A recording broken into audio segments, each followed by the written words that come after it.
Welcome to the Knowledge for Men show. Your life will never be the same. Your level of success will seldom exceed your level of personal development. I want to die empty of regret. I want to die empty of my best work. We don't understand who we are. Instead, we're living out somebody else's narrative. What one man can do, another man can do. If it's been done, it can be done again. Being yourself and being your truest, most authentic self in every moment. If it scares you or makes you a little afraid, do it. Follow your heart and your gut. The first stage, I think, is finding you, like finding out who I am today. Stuff will not work. You will have things that fail. Success is when you're a happy, fulfilled person. How do you define success? It's your life, and you are the creator of the movie script that is your life story.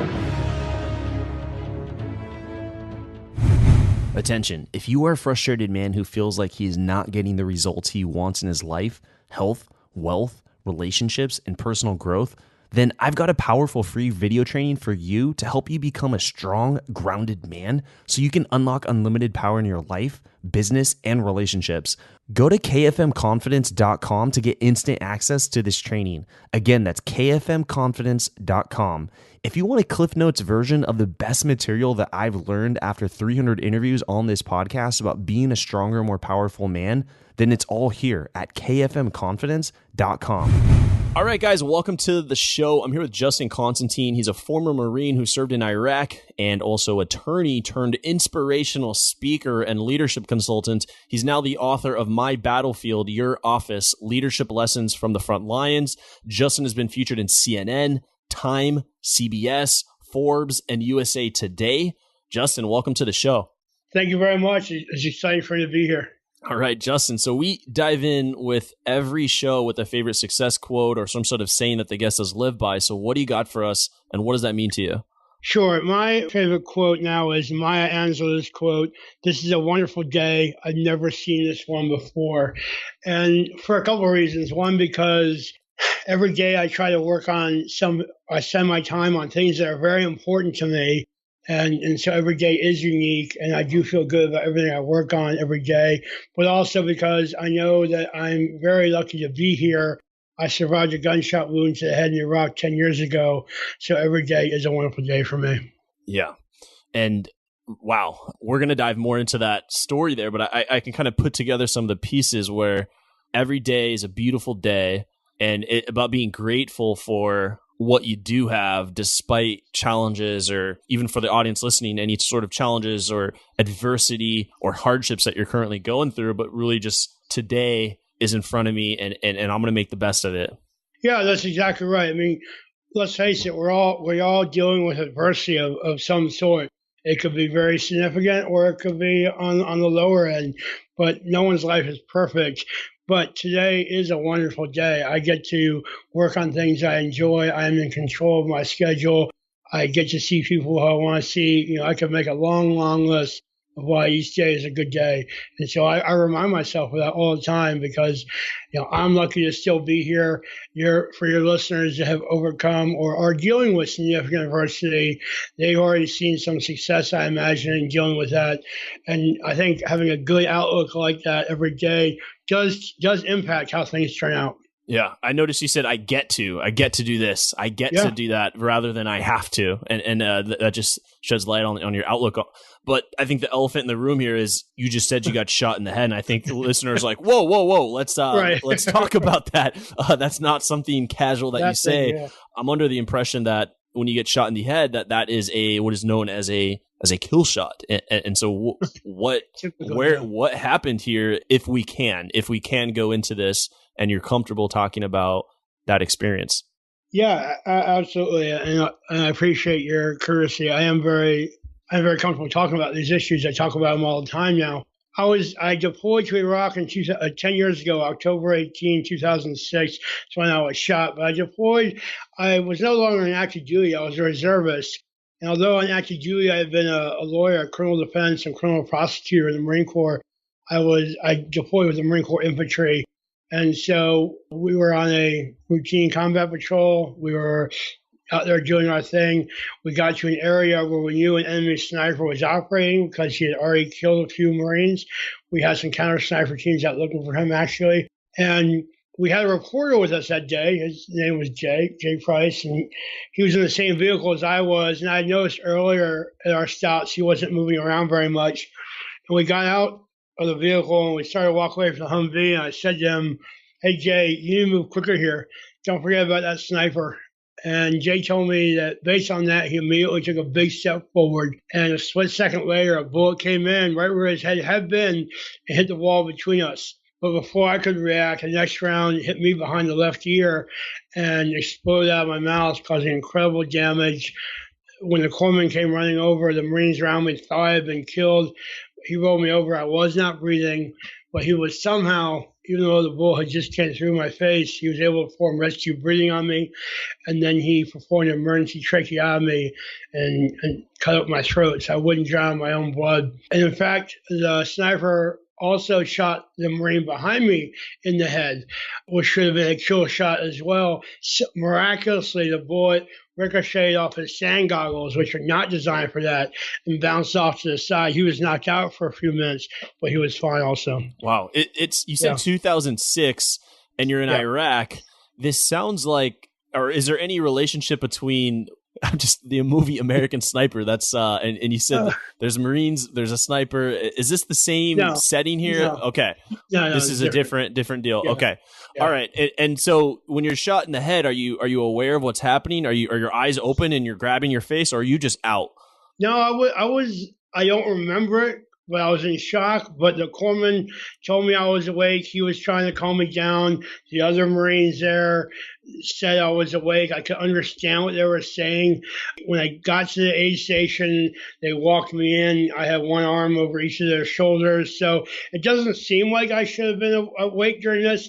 The doctors told my parents that the bullet had been 1 inch to the right, it would have killed me instantly. Somehow the bullet went through my head, did not hit my spinal cord, did not hit my brain either. So I was still awake for a while. How, I'm not sure. Yeah. And what was this recovery process like? What happened to the face? And what was that recovery process like? How long did this recovery process last? Well, like I said, I was injured 10 years ago. And the recovery is still going on physically and mentally. I'll start with mentally. And a big challenge in the military community and really across American society as a whole is just talking and dealing with mental health issues. We don't want to talk about those things, and there's a stigma attached to it. But I went to counseling for post-traumatic stress for a year and a half, which perhaps is the biggest part of my recovery. It made a huge difference in my recovery and the quality of my life and the way I could normalize things. So that helped. I still do have some issues with post-traumatic stress. For instance, nightmares at night, or feeling very like I'm on point a lot, but it does not interfere anymore with work or relationships or anything like that. Physically, I was in terrible shape, of course. The doctors weren't sure I was going to survive when it happened. When I first went to the military hospital in Landstuhl, Germany. I was there for 4 days, and they sent me on to the hospital in Bethesda, Maryland. And by the way, there's sirens in the background. I'm here in New York City. Yeah, okay. So I apologize for that. Yeah. There's nothing I can do about that. Okay. So there's an ambulance going by. But so in any event, my head was really, really swollen for quite a while. In fact, at the beginning, I couldn't talk, and the doctors weren't sure if the corpsman, George, had accidentally cut my vocal cords when he did that emergency tracheotomy. The first surgery was 19 hours long. The doctors took bones out of my left leg to use to reconstruct my lower jaw, which is kind of amazing when you think about it. They told my family if they waited 12 more hours to perform that surgery, my whole face would have collapsed because of the extensive damage. And so that's where I was. I was on painkillers and morphine for quite a while in the hospital. Even today, I can really only see out of my right eye. My face is disfigured. I can't run because now they're taking bones out of both legs to reconstruct my upper and lower jaw. And as you can tell, I can't see perfectly clearly. I have lower dentures now. I'm waiting on some upper dentures. There's a doctor's or dentist's office up here in New York that just built some upper dentures for a friend of mine, another corpsman who was shot in the face on Christmas Day a month and a half after I was. And they just really took care of him and reconstructed his upper jaw and got dentures. So I'm seeing them now as well. I haven't been able to bite into food since then. And so that's a challenge. Drooling is a challenge. Just seeing my face is a challenge. So I've had a couple of dozen surgeries, reconstructive surgeries. I will never be fully recovered. But getting back to the quote, I feel very lucky to be here. Wow. I'm excited to spend every day working on things I care about. Wow. That really adds, a lot of people are going through tough times in their lives right now. The holidays coming in, and just hearing your story here, over a dozen surgeries, and you're 10 years later, you're still in the recovery process. What were you telling yourself when you lay in the bed and, another surgery? Yeah. We have to do this. Or we this went wrong, or, it didn't work. What do you tell yourself in the bed when you're alone at night to keep going? Yeah, it's funny you mention it at night, because hospital, especially one in Bethesda right outside Washington, D.C., is very busy during the day. All sorts of visitors and people, but at night it can be a very lonely place. You're by yourself with your thoughts. And I knew life was different. My life was almost over. I knew I was going to get better. For some reason, I never doubted that.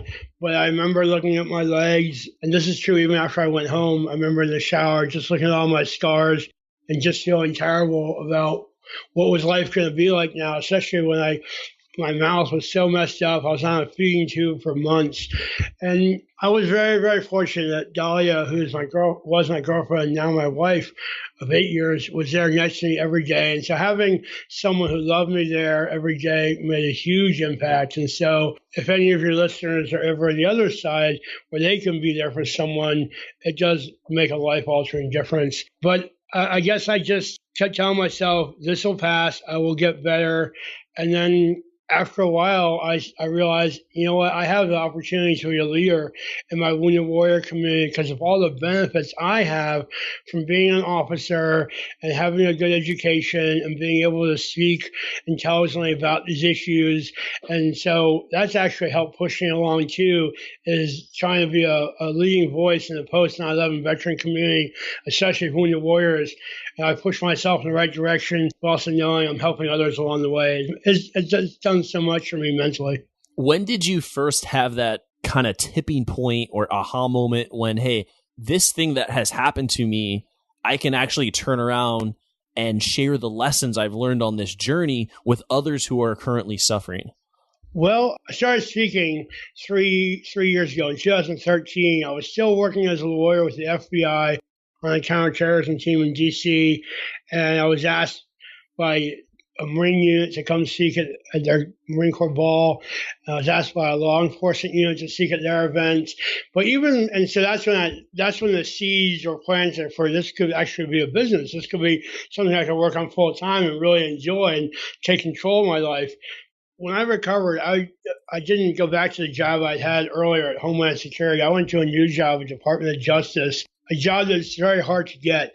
I had wanted to have that job when I was leaving the Marine Corps, but they're actually on a hiring freeze. So oddly enough, the freeze had been lifted after I was injured. The gentleman who ran that program had been a Marine sergeant in Vietnam, and he took a liking to me and hired me. And it worked out great. I did a really good job there. One of my Marine friends is my supervisor. And I saw that despite being shot in the head, I was still drilling with the reserves, I could still hold my own in that kind of office environment. I could represent the government well and do really good work. And I realized, wow, I can do anything I want. I can do this job that I couldn't even get before I was injured. And so I thought, wow, whatever I put my mind to, I can get. It's just a question of how much time and resource and dedication do I put towards reaching those goals. So that's what I try to focus on now. It's inspiring. I think it really is. This has become, in a way, a gift that you are sharing with others. The pain that you're experiencing, you're able to relieve pain in others. Yeah. I think it's extremely powerful, and I really respect the work that you're doing. So now, I think for the people listening, I mean, there's all guys listening now who are like, you got this guy here on the show. Can he share some advice about, what is your main message on overcoming deep adversity where you feel like all the odds are stacked up against you and you've got too much on your plate and you don't know if you can make it through this? Well, that's a great question. There's a lot to unpack. So I'll say that I recognize that as a wounded warrior, it's different than if I had been in a car accident and had this injury, because people bend over backwards in this country to help our veterans. And there are a lot of nonprofit groups and a lot of folks out there who are doing their part. And so I understand that there are certain things that come along with that, which perhaps make it a little bit easier than other adversities. However, when people come to me after I speak and say, oh, well, I'm facing this challenge, but it's nothing compared to what you're facing, I'm quick to stop them right there and say, no, it is. It's your challenge. It's what's right in your face. And you're the one dealing with it. So it may not be as catastrophic being shot, but it's your challenge. So it is a big deal.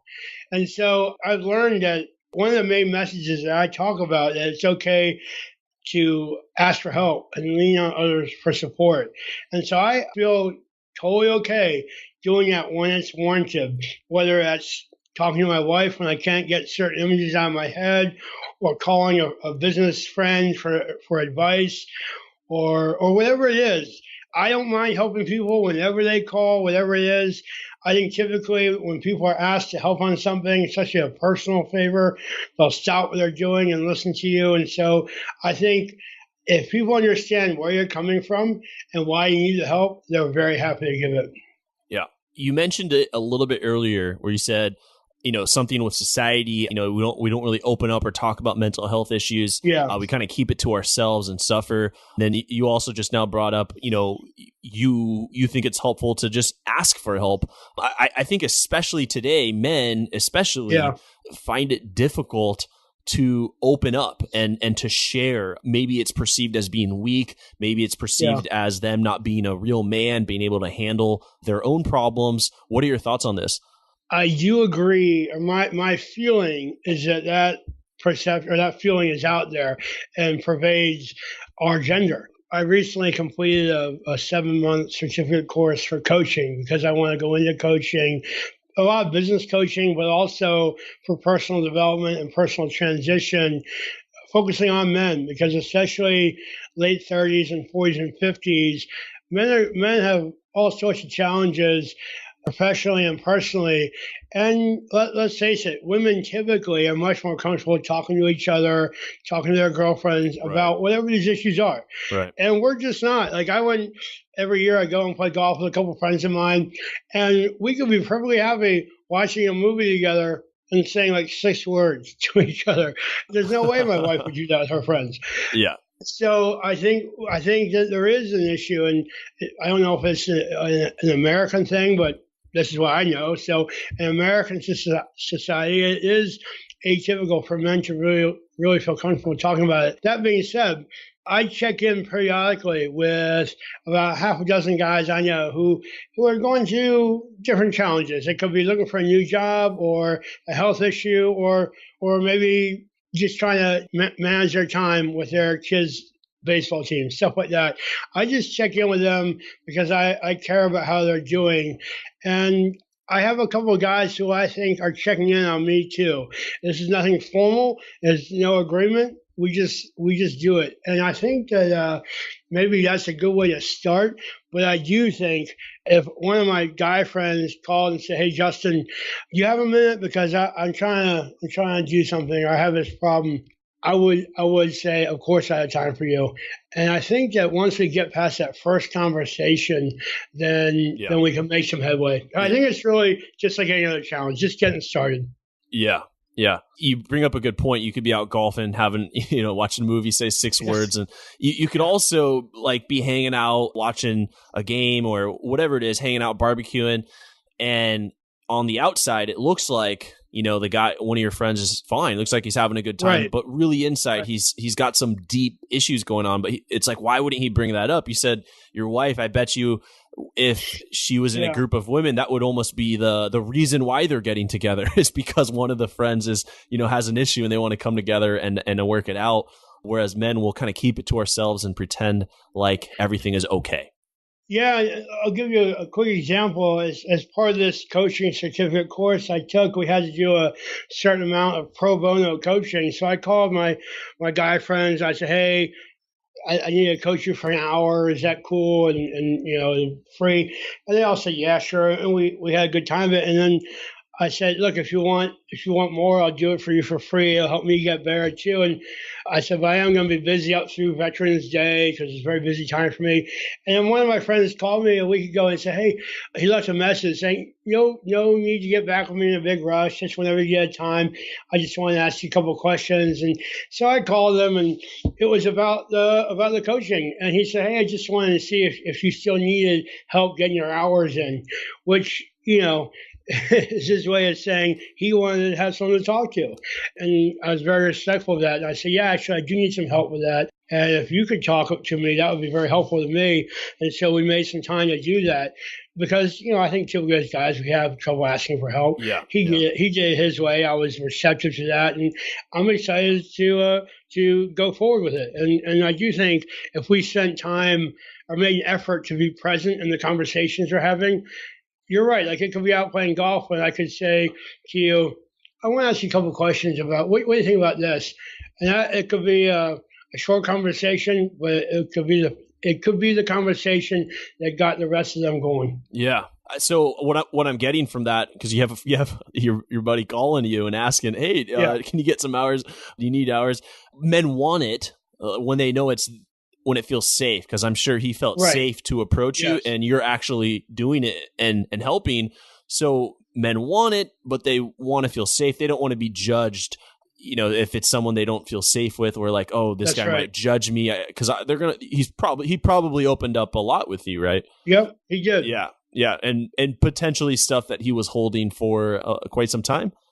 Because who else is he going to talk to about it? His wife? Well, maybe he doesn't want to have that conversation. Or maybe they have a similar one 5 times a week and he doesn't want to do that again.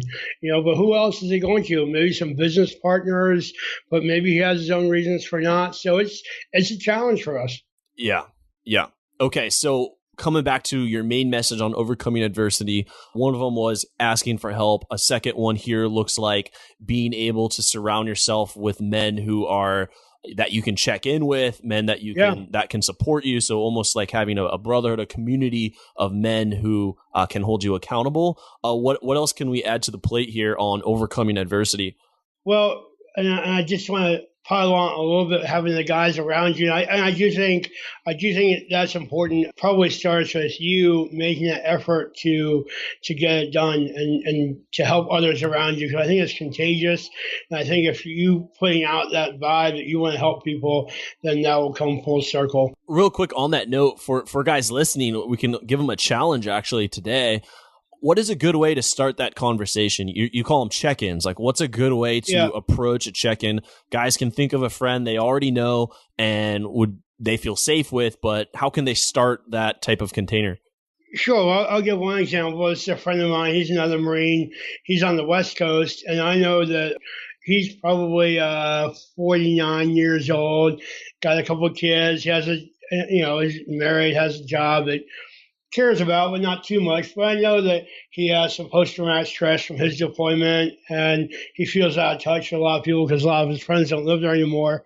I probably call him once a month just to say, hey, we played rugby together, so we talk about rugby, and then maybe talk about a few other things, and then I'll finally get around to asking him about post-traumatic stress or how things are going with the VA. So it's not the first thing I talk about, but it's something I know I want to get to. And so I'm just letting him, through our phone call, know that I care about how he's doing. And if he wants to talk about it, I've opened the door for him. Got it. And that could be for any topic. Yeah. And so it might not be right then and there you're going to get real, but you're just saying, hey, the door's open and likely something will come up, obviously. And he knows that there's a guy out there, there's a man out there that he trusts. And so it starts with that first step, opening the door. I like that. Yeah. And so your question was what else? Yeah. Overcoming adversity. Yeah. So what are some other strategies? Well, for me, one has been to take the time to identify what I care about. To not just think about it, but write these things down, what my values are, what I stand for, and where I want to be in 5 and 10 years, and what kind of job I want to have, what I want to be working on, what I want to be going on with my wife, we don't have children, so it's just two of us. But the things that are important to me. So I have something to measure myself by. I don't really do New Year's resolutions. I used to try to do that, but I don't know. I just never really could stick to them. But now my wife and I do a daily gratitude journal together. And I also focus a lot on making sure I have a to-do list every day and things I want to be thinking about long term. So I'm not just bouncing around through life. I'm trying to lead a structured life, an impactful life. And I think overcoming adversity, if you can do these things, you'll be able to see progress in whatever aspects of life are important to you. And it makes you feel good. Wow. So you can overcome the adversity, it sounds like, by creating daily habits that help you get progress, that help you get results, which, I think that's what we all want, is progress and results. And when we're having that, despite the adversity, it kind of life starts picking up, is what I'm getting. Well, exactly, because progress and results require action. Yeah. And you could just on a whim decide to go work out, but if you put the night before on the list of 3 things that you really have to get done tomorrow, one is to go have a great workout. Well, it's going to happen. And then if you have a longer term goal to be in a certain condition or better shape, that's going to happen. And the same for any aspect of life. So, for me, overcoming adversity, part of that for a long time was my doctor's appointments for my counseling, but also making sure I was hitting all the physical therapy and everything else. And that seems kind of obvious, but a lot of guys kind of blow them off and just say, I'll go later or not do it. I wanted to get that stuff out of the way, get that done, get my surgeries out of the way so I can move on with everything else. And I try to apply that to every other aspect as well. Yeah. I think that's a very subtle thing to just do the things that you're supposed to be doing, but it has big benefits. What would you say now are some common mistakes that people make when trying to overcome their adversity? Kind of general common mistakes you've seen. One is that a lot of times people don't really define what it is they're trying to do. And I guess using the exercise as an example, like a lot of folks like me, wounded warriors who now exercise takes a different shape. Like I can't run anymore or play basketball. I have to swim or use the elliptical machine or maybe the rowing machine, stuff which isn't nearly as fun or as exciting as what I used to do. But so I can't just say, well, I want to be in good shape. Because what does that mean? So I try to be very specific and say, I'm going to work out on these 4 days this week. And so I think something people do is they're too general in what their goals are, and they aren't specific. So that's one thing I would start with. Any others? I think that's huge. Yeah. Any other common mistakes you've seen? Oh, also, as I kind of alluded to before, I think people are quick to minimize what they're going through. And I don't think that's a great idea, because when you do that, like I said, your challenge is your challenge. And people minimize, when I talk to them after my speeches, they're minimizing that they're going through cancer or that their wife died. These are incredibly challenging things, perhaps the most challenging things in life. And so when they just kind of dismiss them, they're not giving them the seriousness that's due, because recovery is hard. It's not easy. It's not permanent, but it's hard while you're in it.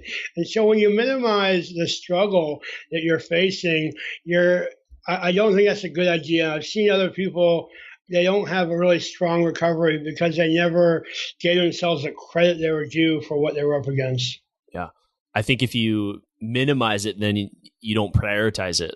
That's right. And you're treating it like everything else. And it's not like everything else. It's a big deal, whether it's a broken leg or something much farther along the spectrum. Yeah. Okay, that's good. That's good stuff here in this interview. Let's dive into the knowledge round. I'm just going to ask you a few more rapid fire questions, kind of shorter type of gut responses from yourself. Just be free there.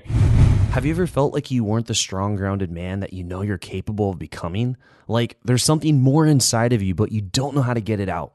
Me too. Years ago, I was broke, sleeping on my brother's couch, and just got out of a serious breakup that left me on the floor for months. Now, I have a multiple six-figure business. I'm in the best shape of my life, have an abundant dating life, and live on the beach here in San Diego. I want you to break through too and create the life that you want. And because people kept asking me so many questions, I've created this free video training series on becoming a strong, grounded man so that you can have more freedom, love, and connection in your life. I'll also teach you how to build real backbone to boost your masculinity as a man so that you can have more respect, power, and confidence personally and professionally. Simply go to kfmconfidence.com to get this training. Again, that's kfmconfidence.com. Also, I share the number one conversation that your father never had with you about women. That will be a major wake-up call for 90% of you and will improve the quality of your relationships forever. Go to kfmconfidence.com to get this free training today. Welcome to the Knowledge Round, where the guests will be asked rapid-fire questions to give the audience invaluable pieces of wisdom to help transform their lives. Starting in 3, 2, 1, showtime.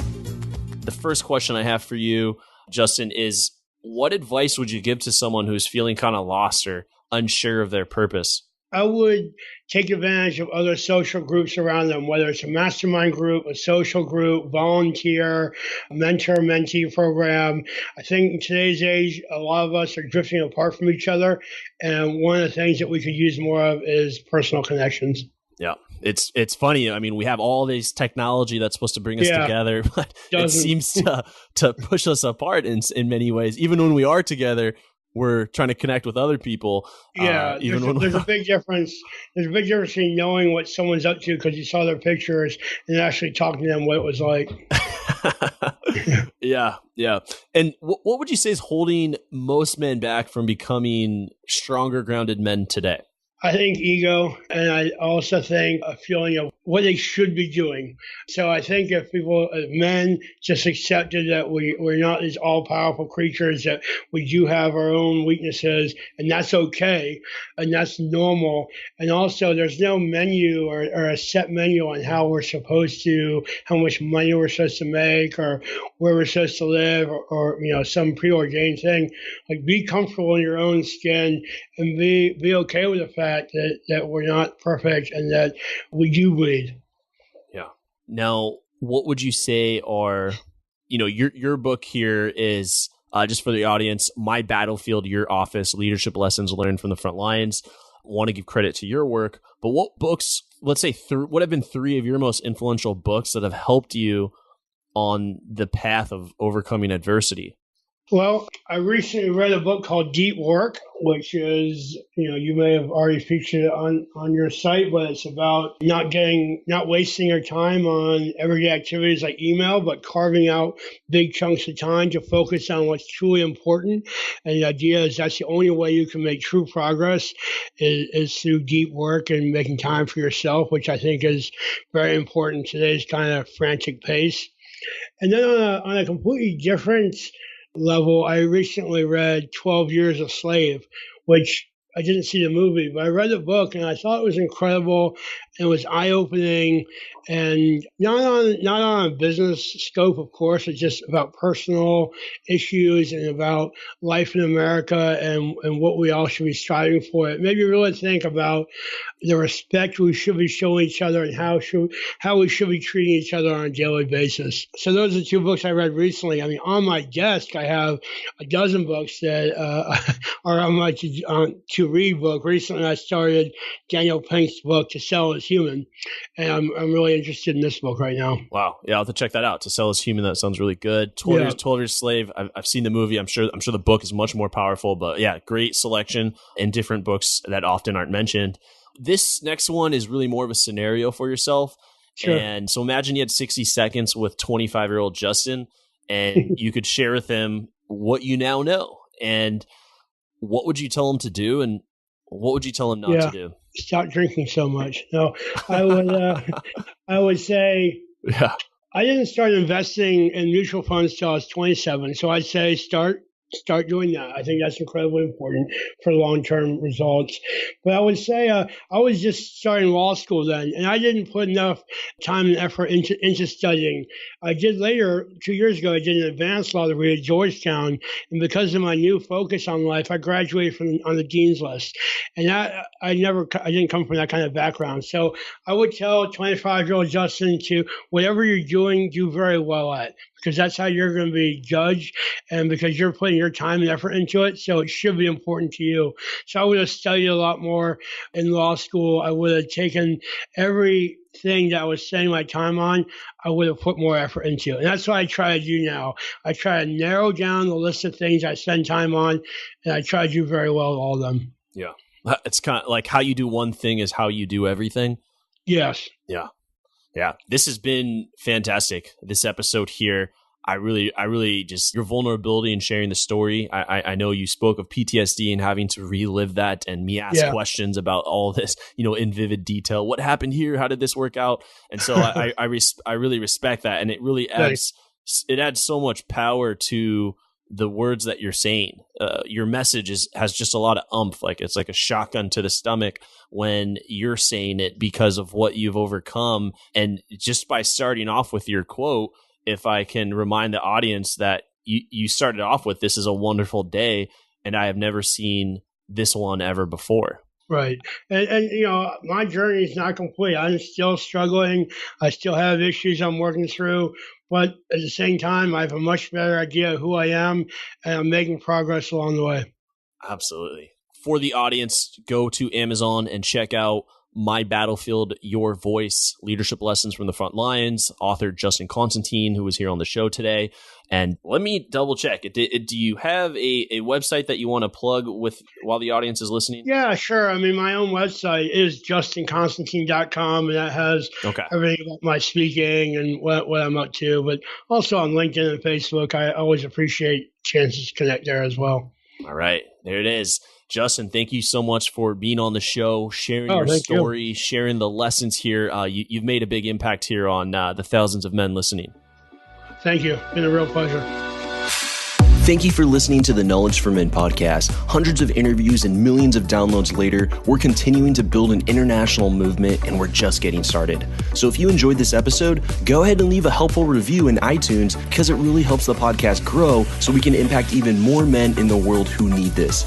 Guys, this is all about living with purpose, where every day you only do things that matter to you. You wake up, live with purpose, and take massive action towards the life you want. And always remember, love the life you have while creating the life of your dreams. Go to kfmfree.com to get a surprise bonus I've made for my listeners. Again, that's kfmfree.com for something that's changed my life, and I'm offering it to you for free. Also, check out my Amazon best-selling books that I've written for you to help you crush life at kfmauthor.com. Again, that's kfmauthor.com to see all the books I've created to help you break through in life. This is your host, Andrew Farabee, founder of knowledgeformen.com, and I'll see you in the next episode.